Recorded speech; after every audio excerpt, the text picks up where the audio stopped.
Premadana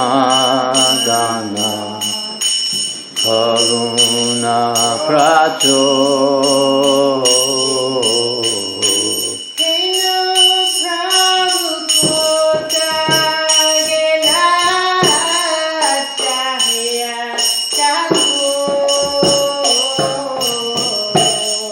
Heno Prabhu Kumbha Kila Ataya Tato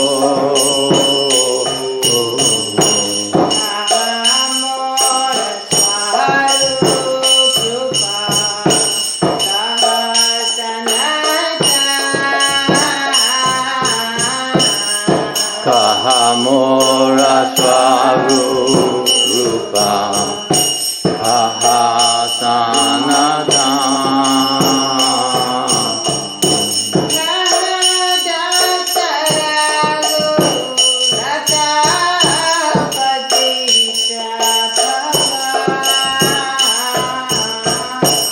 Kahadataraguna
Koranga Goneranidhi Kotake Lapabu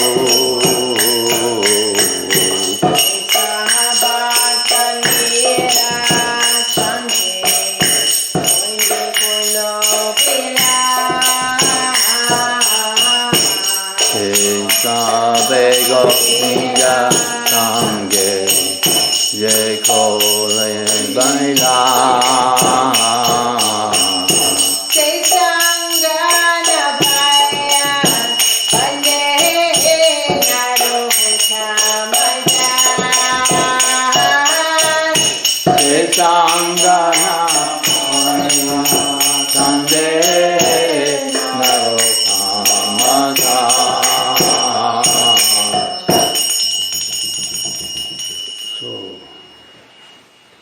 Translation? We're looking for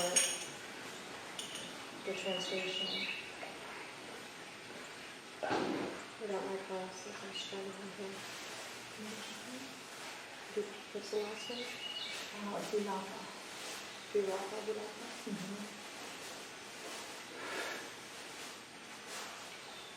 So this is in honor of Bhakti Vinod Thakur, his disappearance day, and Gadadhar Pandit's disappearance day.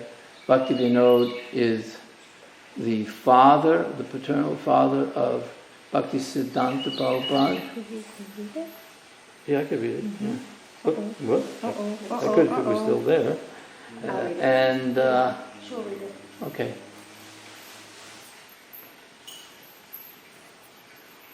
Sorry about that. It's okay. I don't know what happened. Maybe you just press the back button and it'll come back.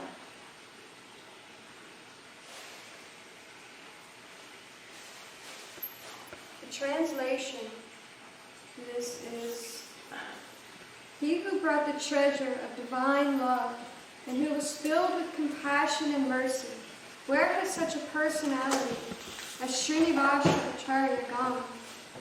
Where are my Spardha Damodara and Rupa Goswami? Where is Sanatana? Where is Raghunath Dasa, the savior of the fallen? Where am I, Raghunatha Bhakta, Gopala Bhakta? Where is Krishna Dasa Kaviraj? Where did Lord Gauranga, the great dancer, suddenly go? I will smash my head against the rock and enter into the fire. Where will I find Lord Gauranga, the reservoir of all wonderful qualities? Being unable to attain the association of Lord Gauranga, accompanied by all of these devotees, in whose association he performs his pastimes, Narottama Dasa simply weeps.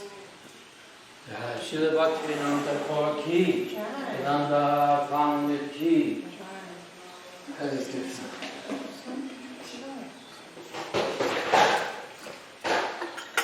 Okay. I don't know why, for some reason, it seems like it's really dark in there. Here's my eyes.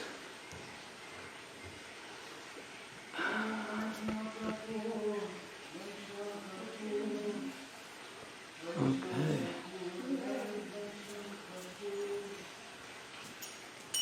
Hare Krishna.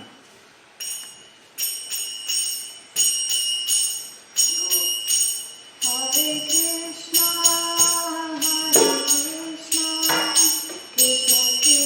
Krishna, Hare Krishna, Krishna Krishna, Hare Hare, Hare Rama, Hare Rama, Rama Rama, Hare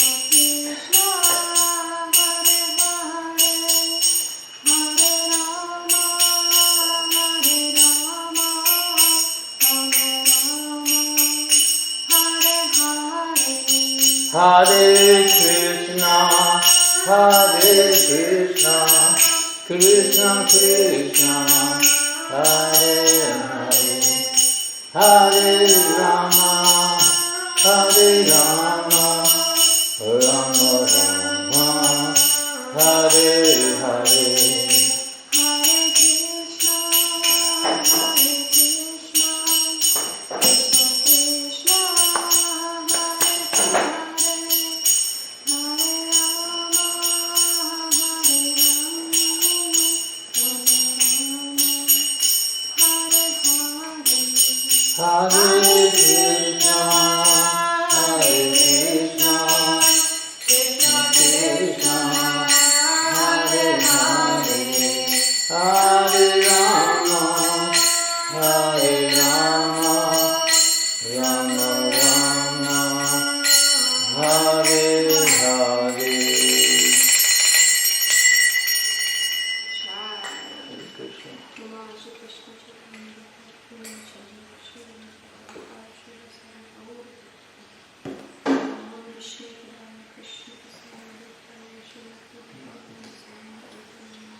Good morning, everyone. Good morning.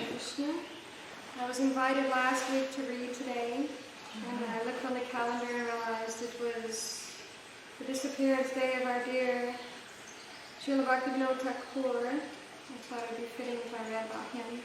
So I found an excerpt from a lecture on His Grace Tamal Krishna, and I'm going to read a little bit of that.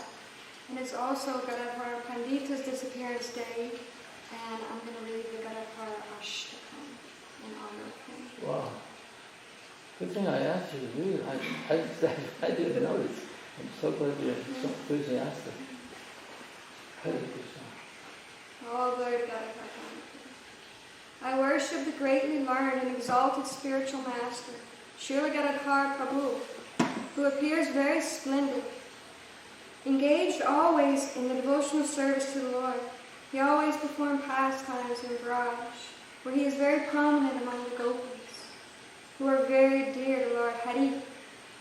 Lord Chaitanya, the son of Sachi, is the dear Lord of Gadadhar Prabhu, who is preaching the service of Radha and Krishna. I worship the greatly learned spiritual master, Srila Gadadhar Prabhu. He is expertly absorbed in meditation on the 9 rasas of devotional service, beginning with the Ujjvala rasa, conjugal love, and he dances in the waves of the amazing ocean of devotional service to Lord Chaitanya. He preaches the path of Raghunaga Bhakti, spontaneous devotional service, and he is a fit person to attain residence in the transcendental land of Raj. I worship the greatly learned spiritual master, Srila Gadadhar Prabhu, the best of those who are devoted to the lotus feet of Lord Chaitanya, the son of Sachi Devi. Offer respectful obeisances to him and treat him with great importance.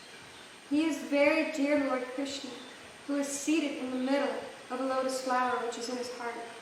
Assuming his golden form of Chaitanya Mahaprabhu, he preaches that Lord Mukunda has assumed the golden form of Lord Chaitanya, and he returns the living entities to their constitutional position as servants of the Lord. I worship the greatly learned and exalted spiritual master, Srila Gadadhar Prabhu. It is only because of him that the truth of exalted devotional service performed by the intimate associates of Krishna in the forest and groves of Vrindavan has been revealed. He is preaching the ecstatic love attained by the gopis, and he is indeed a personification of the mellows of devotional service. The saintly devotees take shelter of his lotus feet, and he teaches the truth of spiritual life to the living entities. I worship the greatly learned spiritual master, Srila Gadadhar Prabhu. He is very dear to Lord Chaitanya Mahaprabhu, and it is as if he has sprouted from the manifestations of the Lord's ecstatic love. He is always adorned with garments of ecstatic love of Godhead, and he delights Lord Chaitanya by arousing in the Lord the ecstatic emotional love experienced by the gopis of Raj. I worship the greatly learned spiritual master, Srila Gadadhar Prabhu, who expands the mellows of devotional service, and whose lotus feet are worshipped by the kings of the Brahmanas. Among his confidential associates, he reveals his actual form as Srimati Radharani. He distributes the nectar of ecstatic mellow of the gopis' conjugal love, strictly following the instructions of all devotional scriptures. I worship the greatly learned spiritual master, Srila Gadadhar Prabhu, even a conditioned soul whose mind becomes anointed by the colorful ways of spontaneous devotional service, as delineated by Srila Gadadhar Prabhu, quickly attains the highest level of devotional service. He becomes like a maddened bumblebee, whose mind is anointed with the mellow of Ujjvala rasa, conjugal love. These 8 verses, they glorify Srila Gadadhar Prabhu. They distribute the nectar of the most exalted mellow of devotional service, and they are like a festival for the gopis of Raj. If one regularly reads these verses and serves the lotus feet of Srila Gadadhar Prabhu, who is an incarnation of our dear Srimati Radharani, he will become qualified to attain the jewel of pure devotional service for the lotus feet of Sri Chaitanya, the son of Mother Sachi Devi. Yeah. All glory to Srila Gadadhar. Who wrote that? This is, I had it right here, but I don't have it now.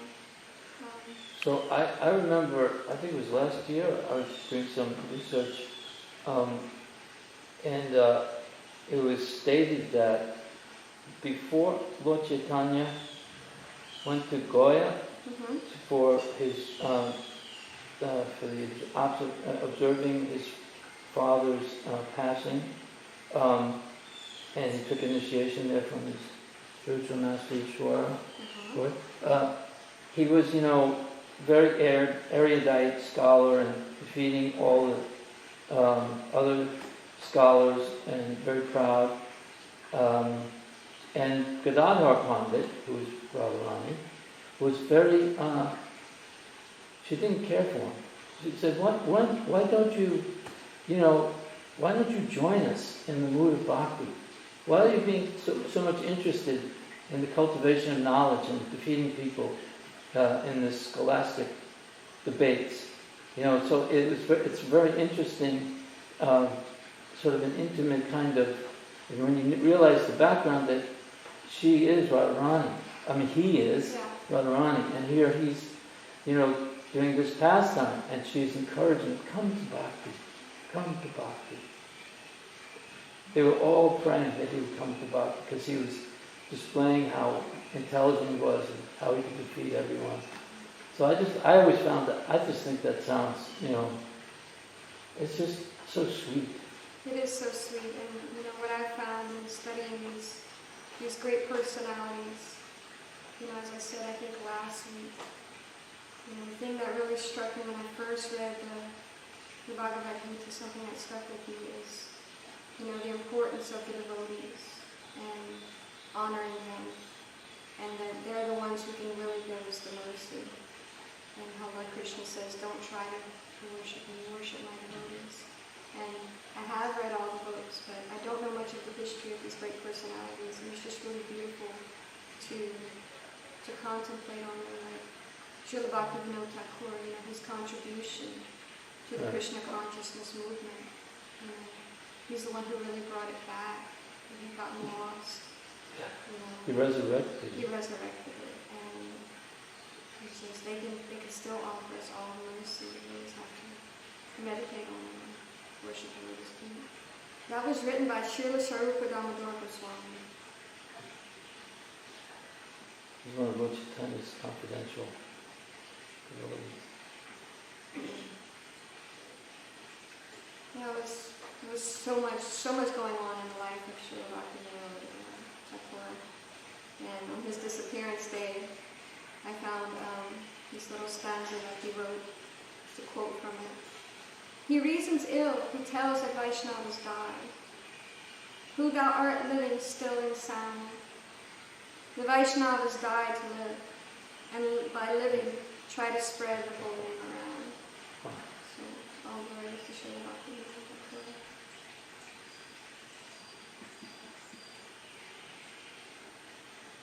Today is the disappearance day of Srila Bhaktivinoda Thakur and Srila Gadadhara Pandita. Srila Bhaktivinoda Thakur worshipped the deities of Gaura Gadadhara and chose to leave this world on the same day as his worshipful deity, Gadadhara Pandita, also went. We cannot calculate the debt for which we owe Srila Bhaktivinoda Thakur. Practically, this Krishna consciousness movement is based upon his design, because it is he who revived the mission of Sri Chaitanya Mahaprabhu, who gave a modern outlook. One of the things I read about him was that, or something that Srila Prabhupada liked to point out, was that the year Srila Prabhupada was born, and he invented himself in 1896, was the same year that Srila Bhaktivinoda Thakur sent his book, The Life and Precepts of Lord Sri Chaitanya, overseas to all the universities and libraries here in the West. And we can see that Srila Bhaktivinoda Thakur also predicted the birth of Srila Prabhupada, that there would be a great teacher who would spread this around.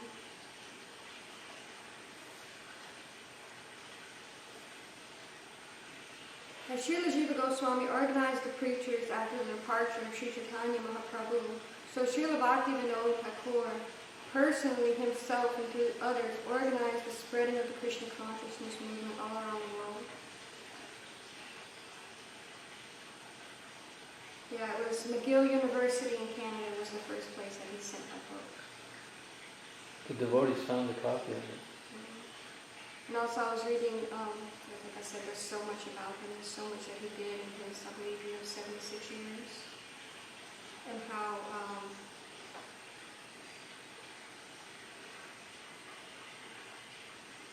lost my train of thought. There's so much going on in his life. You said in the year that Prabhupada was born, that book was Oh yeah, that in his time, I think it took him 8 years used to find the Chaitanya Charitamrita, Yeah. in copies of the Srimad Bhagavatam. I didn't realize that up until his time, it had pretty much been lost. I didn't realize that he pretty much resurrected it for us. I also, if I'm not mistaken, I think he sent a copy, the American Transcendentalists, it was either Thoreau or Emerson or Walt Whitman, one of them. He sent a copy of the Srimad Bhagavatam, and they were very moved by that, but they said, unfortunately, I don't read Sanskrit. So you see the significance here of what Srila Prabhupada did, of the translation into English. Yeah. But they were interested, and one of those three that I just mentioned, I can't remember which one, he said, you should honor this great literature. And they all were readers of the Bhagavad Gita. But the Srimad Bhagavatam, one of them said, you should read it in a reverential mood on your knees, like in prayer. Yeah, and then, from what the little that they could understand about it, that they had that much realization that this was a very important literature. So it's the seed was planted, and then Prabhupada, he revived the garden, started pulling out the weeds and getting things going.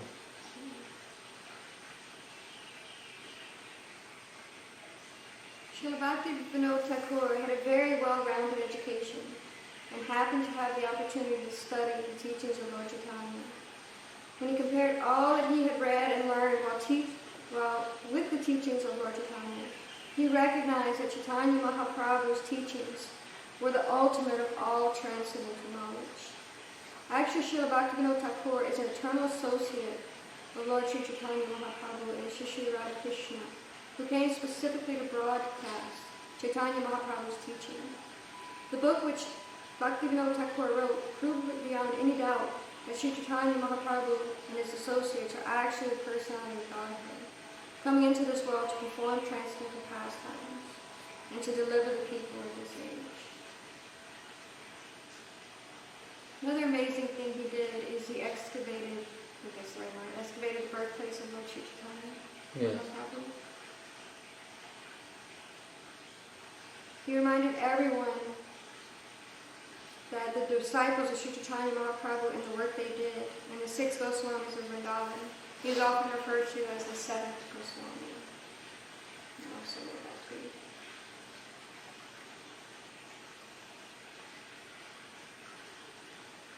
Yeah, I tried to write down everything he did, but it was pretty vast. Are we having another class at noon today on him? I don't have any blank. In the minutes or in the note, it said there'll be a little talk. So who knows who is? I don't know. I don't think I'll be able to do it. Lakshmi Chingy, would you like to do something? Yeah. After the arti. Does it have to be long? Yeah, just a little pause. And just. Well, there's a couple of pastimes that he did that I would also like to share with you guys. I'm sure y'all know these stories. There's one thing that I wanted to say. I believe that a lot of reason why a lot of that was lost or that they had to excavate, there was, for 500 years or something, it was like flooding, or there was just this wiping out of that area. I did read a little bit about it. I've been reading about them all week. It was like, and somehow it all got lost, but there was a lot of flooding in that time, and they were just trying to revive everything. That reminds me of just the nature of this age, the nature of Kali, and how everything is just so degraded and so temporary, and how short our memory spans are, and just how we lose everything so quickly, and how the only thing that can stay with us is our devotional service. And the importance of reading these books, and the importance of sharing this knowledge. In the class I gave the other day, just the importance of coming into contact with these books. Srila Prabhupada says in the 7th canto, like this material world is like a wheel, just spinning, spinning, spinning. And that spinning can be stopped, but it can only be stopped when we come into contact with Lord Krishna and his devotees. And that's the importance of sharing this book, these books, and the importance of Harinam, and the importance of sharing prasadam. Because Srila Rupa Goswami says in the Nectar of Devotion that, that's the beginning of some people's spiritual life. It's the beginning of their faith is to actually come in contact with it. And there's so many people out there who have never heard of Krishna. And it's our duty as Vaishnavas. It's what Lord Chaitanya taught us. He made it simple. Chant, dance, feast. But he also says in the I read in the Nectar of Instruction, I don't know if it's somewhere, I'm sure it's somewhere else too, that it's our duty. We're soldiers. This is what we're supposed to do. And I've also read Srila Prabhupada's purport. I can't remember which part of Srimad Bhagavatam. That it's a part of our advancement. It's to help us advance too. And not become stagnant. And not just sit in a corner and channel our repeats and join the service. And, get complacent in that way. Especially now when we look at the world around us. It needs this more than ever right now.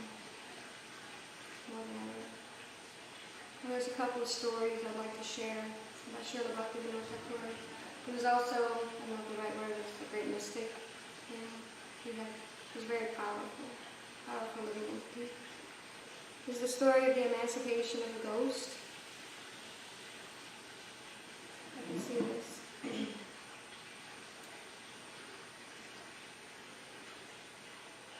When he was transferred to Kamparana, at this time of going to Dinajapura and Kamparana, his second son, Vimala Prasad, took birth. While Bhaktivinoda was residing in Kamparana, he noticed many people worshipping a ghost who was living in a banyan tree. The dishonest people worshipped the ghost because he had the power to change the mind of the judge in the court and to give the decision to favor the person who had worshipped him and the tree. Coming to know this, Thakur Bhaktivinoda wanted to stop this nonsense of mundane worship. One day the father of Pandandita Ramabai, a famous girl scholar, came to Bhaktivinoda for hours, and the Thakur at the time engaged him in reading the Srimad Bhagavatam underneath the tree where the ghost resided. After 1 month, when the Bhagavatam was completed, the tree crashed to the ground, and the Brahmadaita ghost left for good. After this incident, in the hearts of many people there, faith and attraction for Bhagavatam became manifest. From Champara, Bhaktivinoda was transferred to Jagannath Puri, and upon riding in Puri, he emerged in an ocean of transcendental happiness, his heart being overjoyed with ecstasy of God. The next one is the chastisement of the mystic Vishakashena. In the town of Kamnale, located near the capital Orissa, there lived one powerful mystic yogi named Vishakashena. By mystic power, he could perform many wonderful supernatural human feats. He used to sit erect in front of a burning fire and rock back and forth, leaning himself into the fire and again sitting erect. He would also manifest fire from his head. He had 2 companions named Lord Brahma and Lord Shiva. They thought they were the Trinity. All the kings of Orissa. He declared that he was God himself, who had came down to earth in the form of Mahavishnu. All the kings of Orissa bowed down to his feet and would regularly send him money to build himself a temple. They would also send him women for his Rasa Leela dances. He said, I will drive away the British administration and sit on the throne as king of Orissa myself. He sent a circular to all the places in Orissa and Minapura. The British government thought that he was plotting a political revolution against the government, so the district governor wanted, under the national government of Bengal, sent out orders to arrest the offender. He had waged war against Queen Victoria, and therefore he should be persecuted and tried in open court. But who dared to persecute him? no one had the courage to touch him or take him to the court of Jagannath Puri. Yeah, when Srila Bhaktivinoda heard of this, he was not happy. He was not happy at all. My eyes are not what they used to be.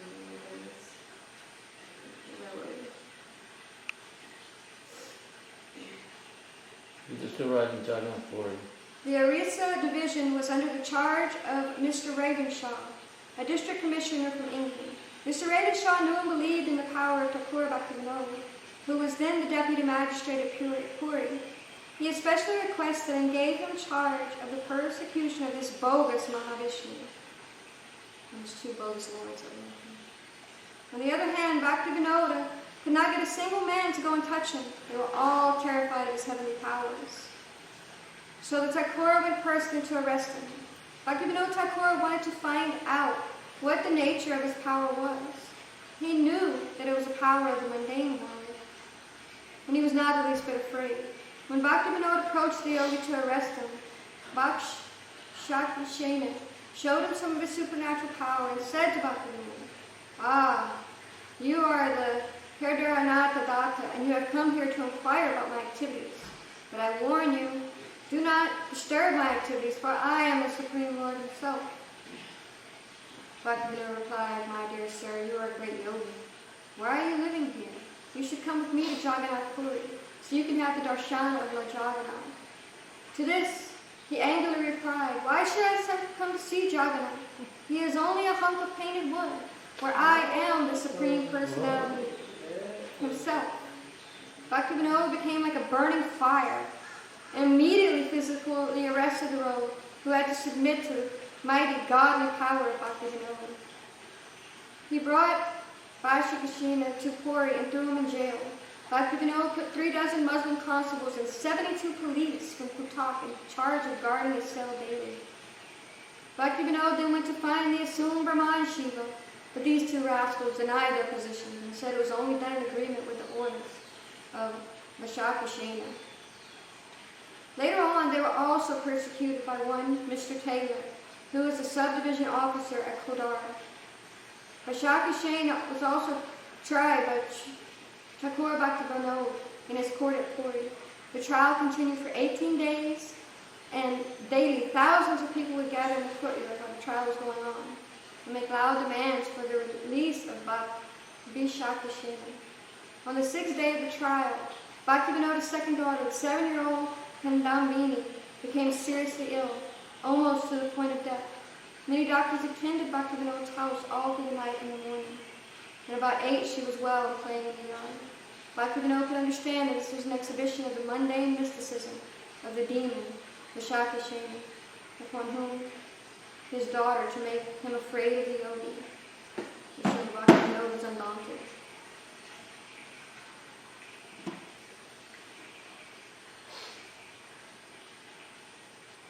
On the last day of the trial, Thakur himself fell very ill with high fever and suffered severely as his daughter did.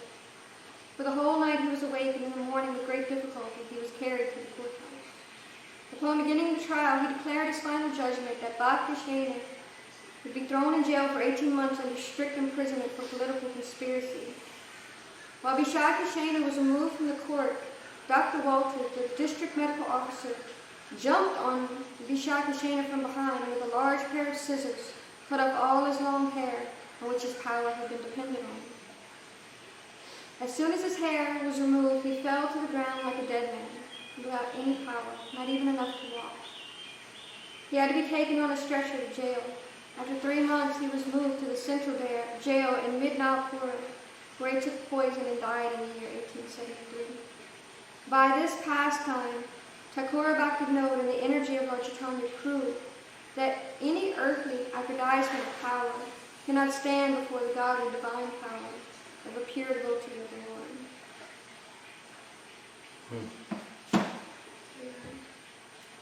Really beautiful pastime. He was fasting. I didn't hear about the poison.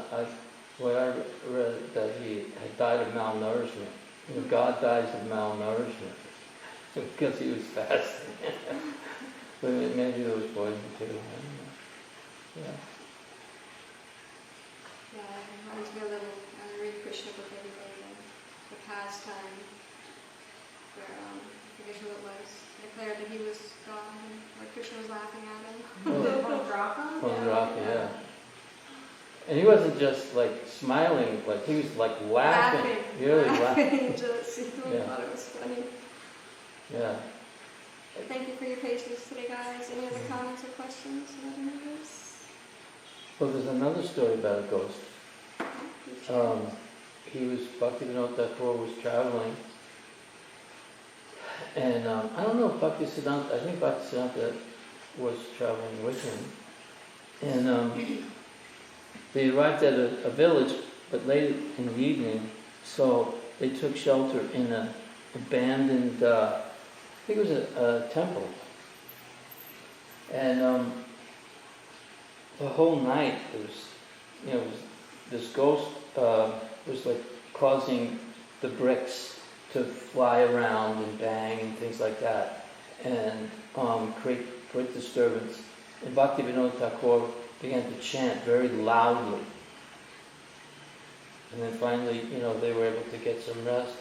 And so when they arrived in the village that morning, everyone asked, well, where did you spend the night? He said, we were in the abandoned temple there. And they said, that place is haunted. You can't, there's some evil, very powerful ghost there. He said, yes, he's a Brahman Rakshasa. He was, in his last life, Bhaktivinoda tells him, in his last life, he chanted inattentively. He just did lip service to the mantra. He didn't chant with full attention.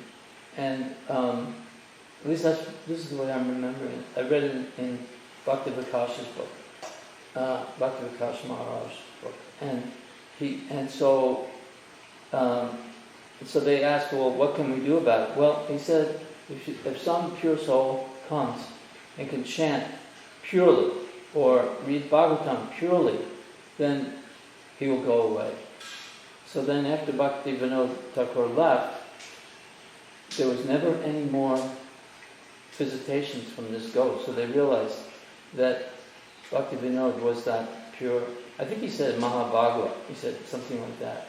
He was that kind of devotee, and by his chanting, he was liberated from his body, from that ghost body. I don't know where. Maybe he went to live with Lord Shiva for a while or something. I'm not sure. So that was another example where people recognized his spiritual potency.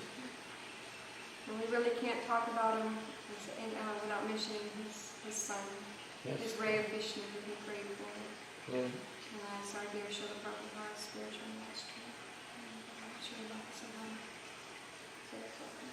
See, and the thing is that the British, they really, like in your story, you said that they were concerned that this bogus incarnation was actually going to create some kind of political unrest. But Bhaktivinoda, he was working for the British. He saw that this person was committing blasphemy against the Lord. So they saw him as a first-class, magistrate. Did all of his work very meticulously and was very effective tool for them to keep things. And when you said what post he had, they said it was the highest post. Yeah, he was the magistrate. Yeah. Indian person he had at the time under British rule. Right. They had a lot of respect for him. And the reason why he had Muslims guarding this person, because they didn't buy into it. Yeah, they didn't believe him with the. Right. Yeah. Mother Kavaya? He also is the one that had the vision from across the Jalangi. He had the vision of the spiritual city. Yeah. And that was before anything was ever there. It was just fields, like rice fields. Yeah. So we have him to thank for that. And sure enough, all those pastimes are told, and the devotees go on parikram there a few times during the year and on parikram. So they tell all the pastimes, and they do some amazing chanting big kirtans there. Yes, his house is still there, and his samadhi's there, and also there's a little sort of cement for Gorkashore. There's one there, Gorkashore's place, as well. But the thing is that he had studied all the maps from the time of Lord Chaitanya, and because at that time they thought, the locals thought that the appearance was in the town of Navadvip, which is on the other side of the Ganga. It's like a T. There's the Ganga is coming like this, and the Chalangi is coming like this. Navadvip is there, Mayapur is there, and Krishnagar, where he is staying, is on the other side, looking at that. And he had done all the, studied everything, and he was convinced that he had found the location. And there's one location, there's all these tulsis growing wild. And they carried Jagannath Das Babaji, who was a very advanced age at the time. And when they reached that spot, he leaped out of this basket, and started dancing. This is the place, this is the yoga pit, this is where Lord Chaitanya Mahaprabhu appeared. And it's just actually, just within walking distance of the TOVP, the Mayapur Chandradoyamani temple.